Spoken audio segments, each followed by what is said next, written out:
And welcome back, everyone. We are again having a look at some games of the FIDE Grand Swiss. We only saw each other the last time after round number 2, but now already round number 3 and round number 4 have been concluded with many different interesting games.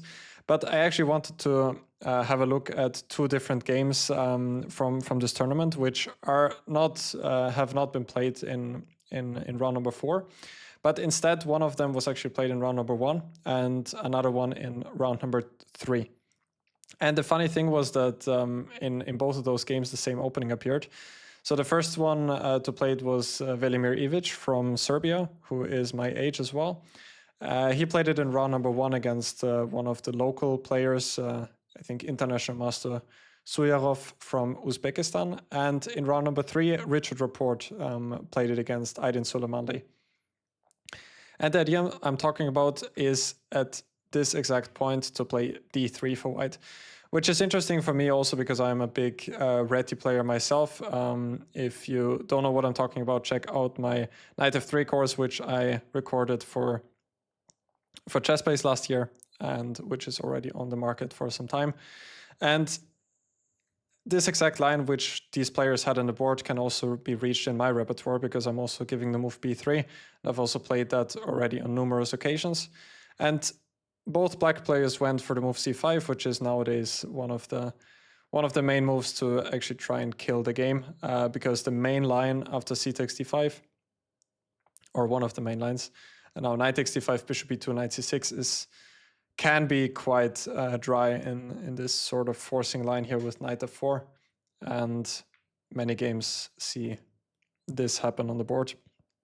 When white is sort of marginally better, white goes either rook b1 or rook d1, and then some positions like this typically come out when, as I said, white is maybe a tiny bit better, but black should actually not have too many issues holding the draw just because he does have the bishop pair, and this bishop on c8 is also going to come out at some moment.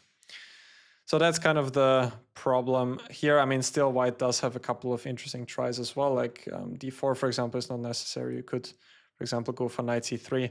That's another option. But d3 is kind of a cool way to try and get the game. And it was also played by Anish Giri earlier, so you might call the line after him. And the idea is quite cool. Well, first of all, we are sort of setting up a trap. If black goes for the very natural move d4, trying to get a Benoni position, he would already be in some trouble because now we can go for e4. And this would only work well for black if the knight is already on c6, but here after knight c6 we can play e5.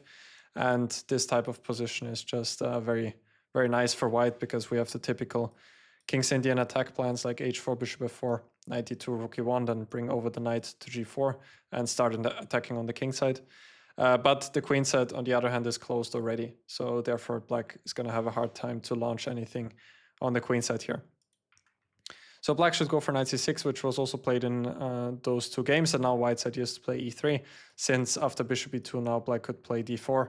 And just to make my point now, after e4, e5, white is not in time to push e5. And then it's sort of even a favorable King's Indian for black, perhaps, just because the bishop is a bit misplaced on b2. Yeah, after e3 now, in Ivic's game, black played the move e5, which is possible. Ivic played knight c3, d4, knight d5, but I feel like white overall generally has sort of a small initiative here. Just looks like a pretty decent King's Indian, and Ivic actually had quite a nice advantage here. Bishop c3 would have been a bit stronger than the move bishop takes e5, which he played in the game. The point is after bishop c3. Now, if black goes knight e4, only now he should take on e5. And at the end of this line, this knight on e4 is hanging and has to retreat again. So after e5, white definitely gets some play. b6 was also played in one of Anish's games, and now bishop b2. Bishop b7, just note that d4 shouldn't work here because of those tricks with knight takes d4 generally, and then the rook on a8 should be hanging, for example, here. So bishop e7 was how Yu Yangyi played, who was Anish's opponent, knight c3. And after queen d7, now white should generally take on d5. And if e takes d5, try to play against the hanging pawns. And after queen takes d5, now d4 is still a little bit annoying for black because there are some knight jumps to e5.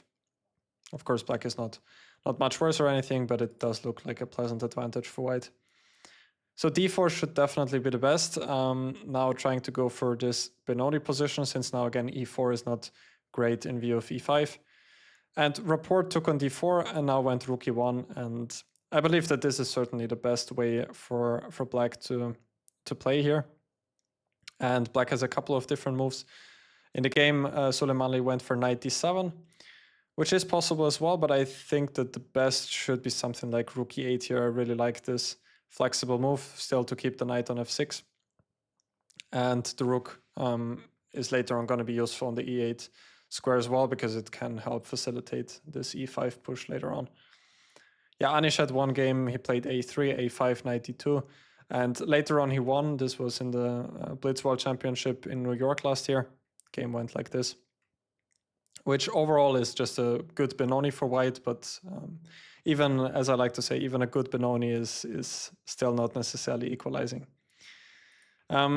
Bishop a3, as far as I could see, was maybe objectively speaking the best move, but black did have a couple of ways to continue. It's just important not to take on a3 generally, because then the knight is going to get active. But for example, a5 should be okay, but it's also playable for white. So this is kind of the thing here. Of course, if you're playing d3 and e3 with white, you're not necessarily hoping for an advantage. But first of all, the opponent can go wrong early, and also the resulting positions are just playable, and yeah, not all of the material is just going to be traded down at the beginning.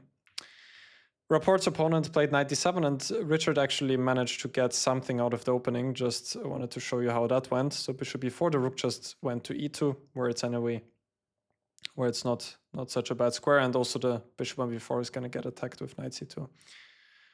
Now Soleimani played the move a5. I guess that bishop c3 would also be quite logical, but after rook b1, I'm assuming that Richie could have just exchanged the bishop anyway at some moment with bishop d2. So Aydin played a5 with the idea that if white would take, which Rapport did, then the pawn on a2 is a backward weakness, but he can immediately exchange it by going a3. So therefore, white can maybe hope for a slight advantage here just because of the bishop pair. Let me just show you how the game concluded. It was actually quite early. They here settled for the repetition of moves, and the game was declared a draw. But white could have played on with, for example, queen b2, knight b4, and now knight e1, which would be a nice move to protect the pawn on d3. Also guard the square on c2, and then maybe on the next move he could go for queen a3. But maybe he was bothered about something like knight c5, and then the pawn on d3 could be hanging once again. I'm actually thinking now what happens if black captures this pawn. I'm assuming that b4 could be a bit uncomfortable, because the knight on d3 is sort of trapped. I don't know if anything like that would work here as well, like take, and then b4. Maybe that's possible. Oof, bishop f5, bishop. Can I go bishop e4? I'm missing something. Maybe black is in time to push f5 and then e4. That might be a bit annoying. So the computer was giving bishop d5 here, as it looks like, or something like that. But I don't see how it continues immediately, how we can catch the knight on d3. Still, that should fail because of f5 in the end. Yeah, so Richie settled for the draw in the end. But anyway, that was all I wanted to say. Generally, a pretty interesting idea with d3. Not sure that it's going to take the chess theory by storm now, but it was quite interesting for me to see that the same line has been played twice in the same tournament, once in round number 1 and once in round number 3. So thank you guys for watching. That was a quicker video once again, but I still hope that you found some value in today's analysis. Let me know if I missed any games from round number 3 or even round number 4, which we haven't talked about yet at all. If you want me to cover some of the games, let me know in the comment section down below. And otherwise, I'm going to see you guys soon. Take care.